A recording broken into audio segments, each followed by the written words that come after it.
Gente, eu queria fazer um vídeo para mostrar para vocês.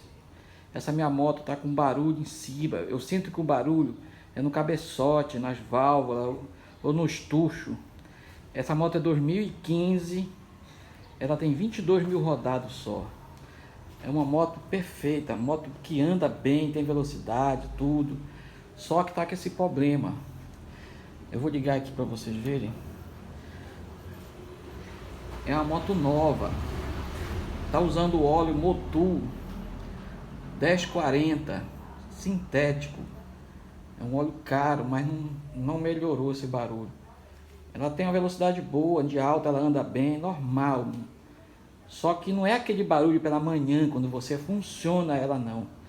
Que custa subir o óleo para lubrificar. É um barulho de ferro, gente. É um barulho assim, não é válvula não, é uma coisa.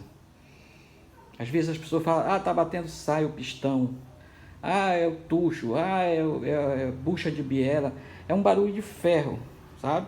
Eu vou ligar aqui para vocês, mas eu já liguei lá hoje. Com certeza não vai fazer. Vamos ver aqui.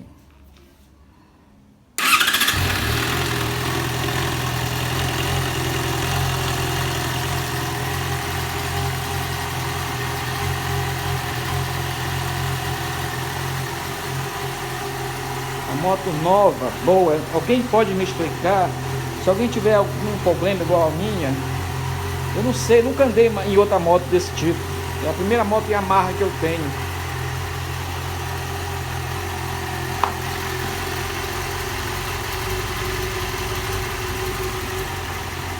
É a primeira moto Yamaha que eu tenho.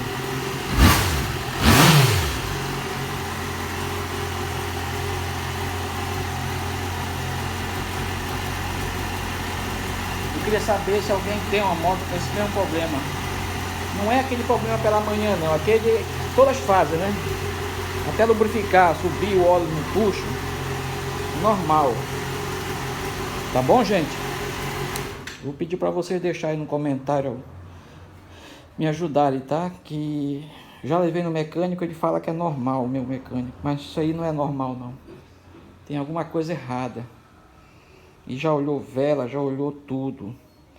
Tudo, essa moto muito bem preparada, tudo cuidado, tá? Eu comprei essa moto, não tinha. Esse barulho foi aumentando e agora ele tá assim, desse jeito.